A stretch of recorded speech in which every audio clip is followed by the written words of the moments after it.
Hello everyone, आप सभी का स्वागत है अपने यूट्यूब चैनल लक्ष्य जेटेट एग्जाम में। आज हम लोग बात करेंगे पर्यावरण अध्ययन, जो पेपर 1 में 15 नंबर का पूछा जाता है। अगर आप ये कंप्लीट वीडियो देख लेते हैं तो आपका 15 नंबर का सवाल जो है चुटकी में समाधान होगा। देखिए, सारे पॉइंट को लिए जो प्रीवियस ईयर में लगातार पूछे जाते हैं, मैंने सारे पॉइंट को निकाला है। यहाँ पर आप एक एक पॉइंट को देख सकते हैं। प्लीज़ लाइक शेयर सब्सक्राइब कर दीजिएगा। चलते हैं, एक एक पॉइंट को डील भी करेंगे और समझेंगे भी क्या है पॉइंट का पूरा मामला। देखिए, पहला जो है, बच्चों को वर्गीकृत सिखाने के लिए चीज़ों को कैटेगराइज करना सिखाना आवश्यक है। अगर हमको अंतर का पाठ पढ़ाना है या वर्गीकृत का पाठ पढ़ाना है तो हम बच्चे को क्या करेंगे, समाज में ले जाएंगे या पर्यावरण में, उसको बगीचे में ले जाएंगे। दो पत्ती को दिखाएंगे कि किसकी लंबाई ज़्यादा है, किसकी चौड़ाई अधिक है, किस पत्ता में क्या अंतर है। इस तरह हम उसको कैटेगराइज का पाठ पढ़ा सकते हैं। दूसरा जो बिंदु है, बच्चों को अपने पर्यावरण आसपास से सूचना एकत्रित करने के लिए प्रेरित करना। हमको सिर्फ किताब को ही ज्ञान नहीं मानना है, हमको समाज में बच्चे को ले जाना है। अगर कोई हम डिजीज के बारे में पढ़ा रहे हैं या बीमारी के बारे में पढ़ा रहे हैं तो हम उसको समाज में ले जाएंगे। इसके बाद हम उससे पूछेंगे इसके क्या क्या लक्षण होते हैं। वह जब अपने आस पड़ोस से पूछेंगे तो उसको ज़्यादा नॉलेज प्राप्त होगा। इससे हमको आसपास से ईवीएस पढ़ाना है। दूसरा, तीसरा है, बच्चे को प्रकृति को अवलोकन करने का अवसर देना। अगर हमको बच्चे को ज़्यादा अगर हमको सिखाना है तो उसको वातावरण से सिखाना है। क्या है, एनसीएफ भी कहता है कि आप ज़्यादा पर्यावरण से सिखाइए। इसलिए हम बच्चे को जितना अवलोकन करने का मौका देंगे उतना वह सक्रिय रूप से सीखेंगे। ठीक है। जो चौथा पॉइंट यहाँ पर देख सकते हैं, कक्षागत कार्यों को बाहरी संसार से जोड़ना। एनसीएफ भी कहता है कि आपको जो भी चीज़ ईवीएस में सिखाना है प्राइमरी लेवल तक, यानी 1 से 5 तक, आप उसको क्या कीजिए, बाहरी जीवन से, संसार से जोड़ के सिखाइए। बहुत अच्छा पॉइंट है। इसके बाद नेक्स्ट पॉइंट जो है, बच्चे को समूह में कार्य करने के लिए प्रेरित करना। यह उन्हें विभिन्नता सिखाने में मदद करता है। हमको क्या करना है, 5-6 का ग्रुप बनाना है बच्चों को। इसके बाद उसको बाहर ले जाना है, उनसे एक दूसरे से जितना सवाल करेंगे, एक दूसरे से, शिक्षक हो चाहे बच्चे हो, बच्चे आपस में जब गप करेंगे या अलग अलग भाषाई क्षेत्र से जब आते हैं, वो आपस अलग अलग लैंग्वेज में बात करेंगे। ये एक संसाधन के रूप में उसको लेंगे और वह आपस में क्या करेंगे, सीखेंगे, ज़्यादा से ज़्यादा सीखेंगे। इसलिए हमको क्या करना है, समूह में कार्य करने के लिए देना है ईवीएस के पार्ट में। चलते हैं, नेक्स्ट बिंदु क्या है, कविता पढ़ाना, सुनने के लिए उन्हें प्रेरित करना। हमको क्या करना है, ईवीएस ज़्यादा रोचक बनाने के लिए कविता के माध्यम से सुनना है, पढ़ाना है। टीचर को भी ये बहुत ही इंपॉर्टेंट कार्य दिया गया है कि बच्चे को ईवीएस जो पढ़ाना है वह रुचिगत तरह से पढ़ाना है। ठीक है। चलते हैं, नेक्स्ट पॉइंट क्या है, बच्चे को रचनात्मकता को निखारने के लिए कला एवं शिल्प जैसे क्रियाकलाप को बढ़ावा देना। हमको बच्चों की रचनात्मक का जो वर्ड है, इसका मतलब होता है कि खुद से वो क्रिएटिव हो, यानी कि कुछ अपने से नया करके सीखे। इससे हम लोग क्या होगा, बच्चे खुद से जब वो कला अपने हाथ से ड्राइंग बनाएंगे, पेंटिंग बनाएंगे, तो इससे क्या होगा, उनका खुद का अपना जो रचनात्मक है, उनका क्रिएटिव निखरेगा। चलते हैं, नेक्स्ट पॉइंट, उन्हें कुछ कार्य भी दिया जा सकता है, यानी कि हम उसको कुछ कार्य देंगे, जैसे कुछ ड्राइंग बनाने के लिए अवलोकन करें। जैसे मान लीजिए कोई एक बहुत बड़ा मैप बना हुआ है, भारत का हो चाहे किसी का चित्र बना हुआ हो, तो इसे वो अवलोकन करके सीखेंगे कि कौन सी राजधानी किधर है, कौन सा देश किधर है। इस तरह से हम लोग क्या कर सकते हैं, बच्चों को ईवीएस पढ़ा सकते हैं। चलते हैं, नेक्स्ट पॉइंट, बच्चों को स्वयं को अवलोकन करने का मौका दिया जाए या पौधे, जानवरों को वर्गीकृत करने का मौका दिया जा सकते हैं। आप लोगों ने अगर चौथा का अगर आप लोगों ने प्लेलिस्ट नहीं देखा है तो सारा पार्ट को पढ़ा दिए। यहाँ पर एक चैप्टर है ईवीएस में, उसमें जंतु के बारे में पढ़ा है कि कौन सी जंतु या पक्षी जो है किस प्रकार से वो अपना घोंसला बनाती है। अगर आप लोगों ने नहीं पढ़ा है, पूरा प्लेलिस्ट बना हुआ है, आप देख लीजिएगा। किस प्रकार से जंतु जो है वह रहन सहन उनका किस प्रकार का है, किस प्रकार से घोंसला बनाते हैं, यही बताना चाहता है ईवीएस कि आप अलग अलग प्रकार से क्या करें, उनको सिखाएं। ठीक है। नेक्स्ट पॉइंट क्या है, उन्हें कहानी कविता सुनाने हेतु कहा जा सकता है, परंतु याद रटने और रट्टा लगाने के लिए आप प्रेरित नहीं कर सकते। ठीक है। तो हम क्या कर सकते हैं, ईवीएस पढ़ाने के लिए, रोचक बनाने के लिए हम कहानी कविता के माध्यम से बच्चों को बोलेंगे ज़्यादा आप पढ़िए, सुनाइए। हम टीचर भी पढ़ाएगा, बच्चे से फिर सुनेगा। इसके बाद हम ये नहीं बोलेंगे कि आपको रट के जो हमने बोला है वही चीज़ आप हमको फिर से सुनाइए। हम क्या कर सकते हैं, तुम अपने लैंग्वेज में, अपनी भाषा में हमको फिर से आप पूरे क्लास को सुनाना। चलते हैं, नेक्स्ट स्लाइड की ओर देखते हैं क्या है।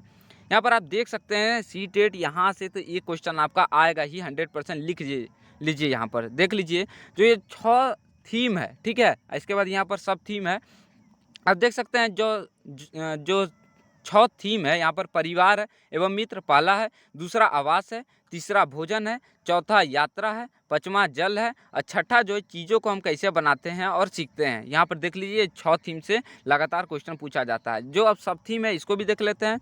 परिवार एवं मित्र में क्या क्या उसका उपभाग है बोल सकते हैं।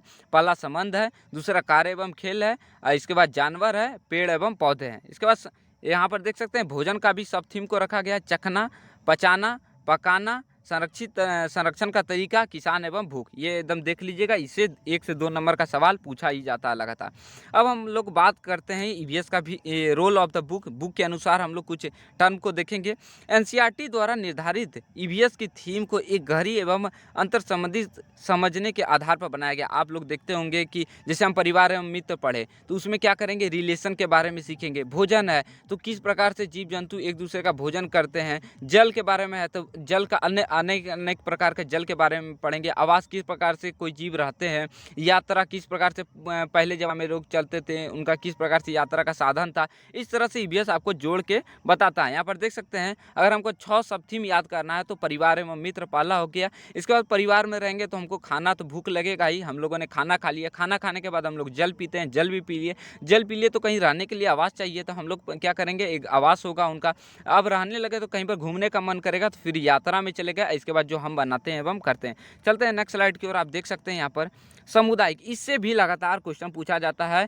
सामुदायिक संसाधन क्या है, जैसे डॉक्टर, किसान, सफाई कर्मी। इसके बाद को विद्यालय में बुलाकर रियल लाइफ से आपको एक एग्जांपल देना है। जैसे मान लीजिए कि कोई बच्चे को क्लास में बुखार है तो हम एक समाज से या गांव से जहां भी पढ़ा रहे हैं तो एक क्या कहेंगे, डॉक्टर को बुलाएंगे और बच्चे का चेकअप करवा के वहीं पर सभी बच्चों को दिखाएंगे कि इनको क्या हुआ था। मान लीजिए खून का कमी हो गया तो एनीमिया के बारे में डॉक्टर पढ़ाएगा, एकदम प्रत्यक्ष, यानी कि रियल लाइफ से उसको जोड़ के। किसान है कि अनाज किस प्रकार से उगता है, कौन से महीने में उगता है, हमको रियल लाइफ से पढ़ाना है। हमेशा एनसीएफ बोलता है, एनसीएफ 2005। यहाँ पर चलते हैं सेकंड पॉइंट क्या है, बच्चे को पौधे के प्रति या पर्यावरण के प्रति संवेदन बनाना। हमको क्या करना है, पौधे या जो भी है जीव जंतु उसके प्रति हमको बच्चे को क्या करना है, संवेदन बनाना है, यानी कि उसके बारे में वो चिंता करे। जैसे हमको मान लीजिए एक बच्चे को बोलेंगे आप अपने घर में एक पौधा लगाइए, उसको रोज़ देखिए किस प्रकार से ये बढ़ता है, कितना बढ़ता है, उसमें क्या चीज़ की ज़रूरत है, खाना पानी खाद्य पदार्थ सभी चीज़ के बारे में बच्चा जब देखेंगे तो वह सेंसिटिव हो गया और वह सीखेंगे समाज के बारे में, नहीं कि पेड़ पौधे हमारे पर्यावरण के लिए कितना जरूरी है। ठीक है, चलते हैं नेक्स्ट पॉइंट की ओर। शिक्षक बच्चों को उनकी मातृभाषा संबंधित जल, पौधे एवं अन्य चीज़ों को गाए जाने वाले गीत के माध्यम से प्रेरित करें। हमको क्या करना है, सभी बच्चों की जो भी मातृभाषा है, जो उनका गांव समाज में बोला जाता है, हमको उनको बढ़ावा देना है। ठीक है, जिस क्षेत्र से आए हैं हमको उन्हीं लैंग्वेज में बात करना है। सभी बच्चों को एक समूह में या एक दूसरे से कनेक्ट करने का मौका देना है। ठीक है, चलते हैं नेक्स्ट स्लाइड की ओर। यहाँ पर नेक्स्ट पॉइंट क्या है, सामाजिक भेदभाव, जाति, लिंग के आधार पर हमको बच्चे में कभी भी अंतर नहीं करना है। जो भी धर्म के लोग हैं, जो भी जाति का है, कोई जो भी लिंग है, मान लीजिए कोई लड़का लड़की में, हमको ये नहीं करना कि लड़के से ज़्यादा सवाल कर रहे हैं, लड़की से सवाल कम कर रहे हैं, उनको पूछने का मौका कम दे रहे हैं। हमको इस प्रकार का कभी भी क्लास में नहीं करना। इससे बच्चे में क्या होगा, निगेटिव थॉट भर जाते हैं। चलते हैं नेक्स्ट पॉइंट की ओर। क्या है, बच्चों को अवलोकन करने एवं प्रश्न करने का मौका देना। ज़्यादा बच्चों को अवलोकन, ईवीएस जब भी हम प्राइमरी लेवल पेपर 1 की बात करते हैं तो ज़्यादा अवलोकन करने देना है बच्चों को। इसके बाद ज़्यादा वो प्रश्न कर सके, जितना प्रश्न करेगा उतना वो सीखेगा। चलते हैं नेक्स्ट पॉइंट क्या है, कुछ चीज़ों को स्पष्ट करने हेतु बातचीत करना है, डिस्कशन करना है।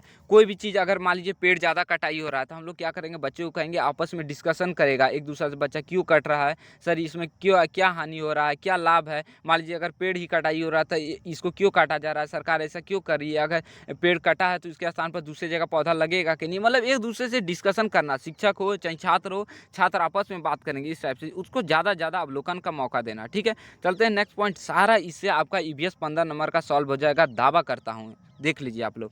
फिर चलते हैं नेक्स्ट पॉइंट क्या है, उन्हें ऐसी एक्टिविटी के मौके दे जिनसे वे स्वयं करके सीख सकते हैं। हमेशा बोलते हैं उनको लर्निंग बाय डूइंग का मौका दीजिए। अब खुद से जितना करेगा, जितना करके वो सीखेगा, उतना वो कोई माध्यम से नहीं सीखता। इसलिए हमको बच्चे को क्या करना है, ज़्यादा खुद के अवसर देना है, यानी कि आप खुद से कीजिए ये चीज़। अगर कोई पौधा के बारे में हमको जानना है तो खुद उस बच्चे को बोलेंगे, आप वो समाज में जाइए, वो बगीचा में जाइए और उस पौधे को देखिए कि अच्छा ये कितना बड़ा हो गया है, इससे क्या क्या दवा बनता है, कि इसका उपयोग कहाँ पर होता है। जितना ज़्यादा वो खुद से करके सीखेगा, उससे कोई भी अच्छा और कोई साधन नहीं हो सकता है। चलते हैं नेक्स्ट पॉइंट क्या है, उन्हें एक दूसरे को मदद करने, सहयोग की भावना का अवसर देना। यानी कि बच्चे एक दूसरे को ग्रुप में भेजना है, एक दूसरे से सहयोग की भावना भी। मान लीजिए क्रिकेट का खेला हो रहा है विद्यालय में, तो बच्चे को एक दूसरे से ग्रुपिंग में बांट के हम लोग को खिलाना है, ताकि क्या होगा, सहयोग।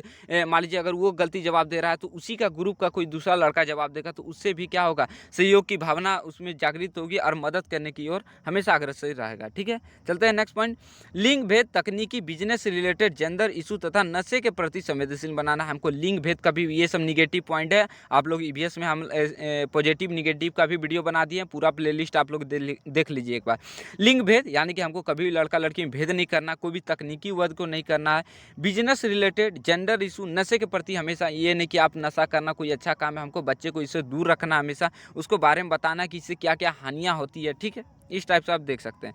फिर नेक्स्ट पॉइंट, बच्चों का अवलोकन करने हेतु नज़दीक से देखना, यानी कि बच्चों को क्या करना है, हमको एकदम अवलोकन रियल लाइफ से हमको जोड़ के उसको कनेक्ट करके बच्चों को पढ़ाना है। मान लीजिए कोई बीमारी है तो हमने जैसे आगे वाले पॉइंट में पढ़ा है कि डॉक्टर को बुला देंगे, अनाज के बारे में है तो किसान को बुला देंगे, इस तरह साफ सफाई है तो हमको एक उससे रिलेटेड आदमी को बुला के हम लोग को प्रत्यक्ष वहीं पर दिखाएंगे। इसके बाद क्या है, इसके लिए बच्चों के साथ बर्ड बैथ बनाने में मदद करना, यह है नेक्स्ट पॉइंट। चलते हैं आगे। क्या पानी संरक्षित करने की लोकल गतिविधियां अनुभव बच्चों को कक्षा में साझा करने का, हमको क्या करना है, अगर मान लीजिए पानी संरक्षित करना है तो हम लोग बच्चे को डिस्कशन करने के लिए देंगे, स्वतंत्र छोड़ देंगे। अच्छा आप बताइए बच्चे की हम लोगों को पानी जो इतना हरास हो रहा है हम लोग किस प्रकार से बचा सकते हैं, या इसके लिए और अच्छा क्या उपाय हो सकता है, क्या तकनीक हो सकता है। तो हम लोग को पर्यावरण में उसको लेके जाना है, पर्यावरण में सभी चीज़ें इंडिपेंडेंट रूप से हमको सिखाना, स्वतंत्र छोड़ देंगे बच्चा को, उनको बोलेंगे कि देखिए तो पानी बर्बाद होता है, सबसे ज़्यादा यूज किस में होता है, किस प्रकार से हम बचा सकते हैं, ठीक है। चलते हैं नेक्स्ट पॉइंट। क्या है, बच्चों को प्रोत्साहित करें कि बच्चे एक मैप के अंदर स्टेट, डायरेक्शन, बाउंड्रीज और डिस्टेंस के बारे में जान सके। एक मैप से भी हमेशा क्वेश्चन पूछा जाता है। अगर आप लोग का प्यार बना रहा तो हम क्या करेंगे, एक नेक्स्ट वीडियो आप लोग के लिए मैप पर लाएंगे, लगातार उससे 3 से 4 क्वेश्चन आपको हमेशा पूछा जाता है। तो यहाँ पर भी एक पॉइंट है कि हमको मैप के बारे में पढ़ाना है। मान लीजिए आप जो भी स्टेट से हैं, हमको भारत का एक मैप लेना है, उसमें पढ़ाना है कि कौन सा स्टेट किससे सटा हुआ है, कौन से डायरेक्शन में है। मान लीजिए बिहार किस डायरेक्शन में है, अरुणाचल प्रदेश किधर है, केरल किधर आता है, दिल्ली किधर आता है, फिर किस किस एरिया से वो सटा होता है, कौन सा राज्य उससे सटा हुआ है, कितनी दूरी पर है। मान लीजिए आप बिहार में रहते हैं तो उत्तर प्रदेश उससे कितना दूरी पर, दिल्ली कितना दूरी पर है, उसके लोकेशन हमको बच्चों को पढ़ाना है, ठीक है, मैप के बारे में। चलते हैं नेक्स्ट पॉइंट। क्या है, बच्चे से जीवों के विषय में अपने माता पिता से जानने को कहें, और उन्हें क्या करना है, आपको बच्चों को कोई जीव है, मान लीजिए मछली है, उनके बारे में उनको बच्चे को क्या कहेंगे, अपने माता पिता से पूछिए कि मछली का क्या खाना होता है, क्या रहना होता है, किस प्रकार से उनको अगर बाहर निकाले मर जाए। यानी कि आपको रियल लाइफ से जोड़ना है, माता पिता से भी हम लोग को, यानी कि घर में भी ऐसा वातावरण को करना है। चलते हैं नेक्स्ट पॉइंट। यहाँ पर आप देख सकते हैं क्या है, बहुत ही कम समय बताएंगे। इस तरह के तरीके सिचुएशन गेम को चूज करने एवं स्वयं को समृद्ध करने के लिए खेले जा सकते हैं। आपको देखिएगा हमेशा ईवीएस में बच्चे को गेम के माध्यम से देखिएगा। एक हुतुतु नाम का है जिसमें कन्नम मल्लेश्वरी का कहानी है, बहुत तरह का आपको ईवीएस में कहानी मिल जाएगा। हमको क्या करना है, रियल लाइफ से जोड़ना है बच्चे को। ये देखिए ये क्रिकेट खेलते थे, ये कोई कुश्ती लड़ते थे, उनका क्या तरीका था, वो कब से स्टार्ट किए थे, मतलब बच्चों को गेम भी खेलने के लिए प्रेरित करना ताकि उनका माइंड डेवलप हो सके। चलते हैं नेक्स्ट पॉइंट। क्या है, इंडिविजुअल डिफरेंस, यानी कि आप लोग जानते हैं कि सभी बच्चे में क्या होते हैं, एक दूसरे से अलग होते हैं। हर बच्चे का माइंड लेवल एक जैसा नहीं होता है, रुचि भी अलग अलग होता है।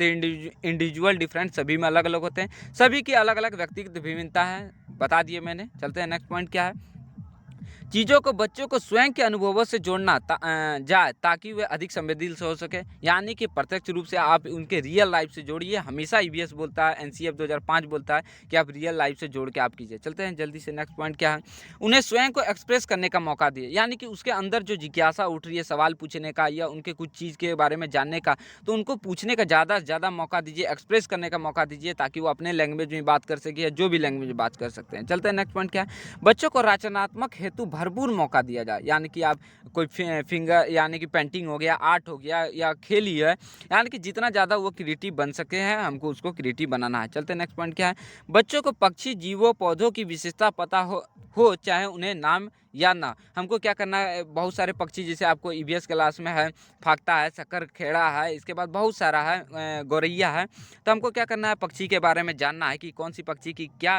विशेषता होती है, कैसे उनका घर बनता है, ठीक है। हमको उसको याद नहीं करना, बस उसको समझाना है कि उनके क्या क्या घोंसले में पाए जाते हैं। Next point. क्या है, किसी भी चीज़ों को गुड बैड के बीच वाद विवाद के लिए डिस्कशन कराया जा सकता है, यानी कि कौन सा हमको, जैसे पानी का संरक्षण है तो क्या इसमें अच्छा हो सकता था, क्या खराब है, अभी वर्तमान में क्या स्थिति है, पेड़ क्यों कटता है या पेड़ किस प्रकार से बचाया जा सकता है। चलते हैं नेक्स्ट पॉइंट। क्या है, ईंधनों के प्रभाव, जल संरक्षण आदि पर समाचार पत्रों की रिपोर्ट के माध्यम से इससे लगातार क्वेश्चन पूछा गया। अगर आप ये वीडियो कंप्लीट देख लेते हैं आपका ईवीएस 15 नंबर चुटकी में समाधान हो जाएगा। ये भी एक बार क्वेश्चन पूछा गया था, ईंधन के प्रभाव की, ईंधन किस प्रकार से खत्म हो रहा है, क्या इसका प्लानिंग बना सकते हैं, पर्यावरण किस प्रकार से दूषित हो रहा है, जल का भी क्या है। हम लोग हमेशा आप देखिएगा पेपर में कटिंग आता है एक साइड में, आप किस प्रकार से समाचार के माध्यम से आप जान सकते हैं कि ईंधन के क्या है, अलग अलग प्रकार से जल का क्या अभी है रिपोर्ट, सारा चीज़ आपको न्यूज़पेपर में दिया रहता है। तो हमको न्यूज़पेपर की ओर भी बच्चे को अग्रसित करना है। ठीक है, चलते हैं नेक्स्ट पॉइंट क्या है, बच्चों की बातचीत में बच्चों के अनुभवों को शामिल करना, यानी कि बच्चों का अपना क्या रहा है, बच्चों को कितना क्रिएटिव है, अंदर से क्या उनका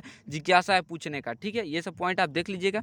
उन्हें रियल लाइफ एग्जाम्पल दे, ये नहीं कि काल्पनिक कोई भी एग्जाम्पल दे दिए, बच्चा समझ नहीं रहा है कि सेब क्या होता है, तो रियल यानी कि सेब भी पढ़ा रहे हैं तो सेब उनके दीवार में हो, आपको क्या कर सकते हैं, एक प्रिंट समृद्ध माहौल बना सकते हैं, ये रियल लाइफ में उनको एक सेब ला के दिखा सकते हैं। ये नहीं कि हाँ एक सेब होता है, ऐसा नहीं। अब वास्तव अभी प्राइमरी लेवल का बच्चा है, इसलिए हमको क्या करना है, उसको रियल लाइफ से कोई भी चीज़ के बारे में जोड़ना है। इसके बाद चलते हैं नेक्स्ट पॉइंट क्या है, आप लोग को बहुत कम समय में वीडियो बना है, प्लीज़ सब्सक्राइब करना नहीं भूलिएगा। आप लोग का प्यार बना रहा तो ऐसे ही सारे वीडियो का आप लोग का यहाँ पर ट्रिक वाला वीडियो बना हुआ है, सारा का शिक्षण शास्त्र, संस्कृत हो, पैडागोगी और सारा चीज़ का मैंने एक प्लेलिस्ट बना दिया। आप लोग अगर नहीं देखे हैं तो पूरा देख लीजिए। अगर ईवीएस का आप लोगों ने अभी तक क्लास चौथा का लगातार उससे 15 नंबर टॉपिक से ही पूछा जाता है, अगर वो नहीं देखें तो पूरा प्लेलिस्ट बना है।